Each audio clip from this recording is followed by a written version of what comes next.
महत्वाची बातमी, सीएसएमटीला जाणाऱ्या काही लोकल या परेल पर्यंत सुरू आहेत। मस्जिद बंदर जवळच्या कर्नाक पुलाचं काम रात्रीपासून सुरू आहे। गर्डर बसवण्याचं काम पूर्ण न झाल्यानं हा ब्लॉक वाढवण्यात आलाय। गर्डरच्या कामामुळे मध्य आणि हार्बर रेल्वे मार्गावरच्या वाहतुकीला फटका बसलाय। काही लोकल मध्येच थांबल्यानं प्रवाशांचे हाल होत आहेत। गर्डरचं काम सुरू असताना एकाला दुखापत झालेली अशी देखील माहिती मिळते। हार्बर रेल्वे मार्गावरील लोकल सुद्धा अर्धा तास उशिरानं धावतायत। विनायक डावरुंग आमचे प्रतिनिधी या संदर्भातली अधिक माहिती देतील। विनायक, वाहतूक कधीपर्यंत पूर्ववत होणार या संदर्भात रेल्वेकडून काही माहिती देण्यात आलेली आहे का? कारण 5:30 ला हा ब्लॉक संपणार होता, आता 9 वाजलेले आहेत, प्रवाशांचे हाल होत आहेत।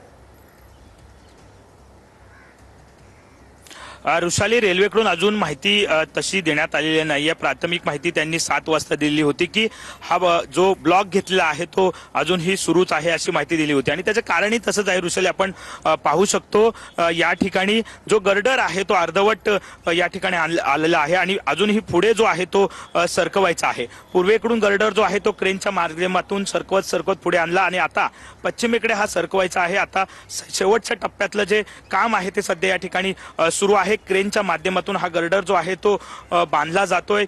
क्रेनला बांधल्यानंतर हा गर्डर क्रेनच्या साहाय्याने खेचला जाईल आणि यासाठी बराच कालावधी जो आहे तो लागेल अशी माहिती सध्या मिळते आणि त्यामुळे सगळी वाहतूक ती खोळंबलेली आपल्याला पाहायला मिळते। सीएसटी ते वडाळापर्यंतची वाहतूक पूर्णपणे बंद जे आहे ते ठेवण्यात आलेले आहे। आता पश्चिमेच्या दिशेनं हा गर्डर जो आहे तो खेचण्याचं काम थोड्या वेळात सुरू होईल। सध्या दोरखंड जे आहे ते बांधले जात आहेत। या दोरखंड बांधल्यानंतर क्रेन जी आहे ती सुरू होईल आणि या क्रेनच्या साहाय्याने हा गर्डर जो आहे तो पश्चिमेच्या बाजूला सरकवला जाईल। यासाठी किती कालावधी लागतो याकडून अजूनही रेल्वेकडून स्पष्टता नाहीये, कारण मध्यभागी हा गर्डर येऊन अडकलेला आहे। त्यामुळे हे काम सुद्धा असंच अर्धवट सोडू शकत नाही आणि त्यामुळे रेल्वेने हा ब्लॉक जो आहे तो वाढवलेला आपल्याला पाहायला मिळतोय। सध्या या गर्डरला खेचण्याचं काम जे आहे ते आता सुरू होताना आपल्याला पाहायला मिळतंय। अगदी मोठं काम जे आहे ते हाती रेल्वेने घेतलं होतं, परंतु रात्रभर हे काम पूर्ण न झाल्यामुळे रेल्वेवरती नामुष्की जी आहे ती ओढवली आणि हा ब्लॉक जो आहे तो वाढवला जावा। सविस्तर माहितीसाठी अपडेट सातत्याने तुमच्याकडून जाणून घेणार आहोत।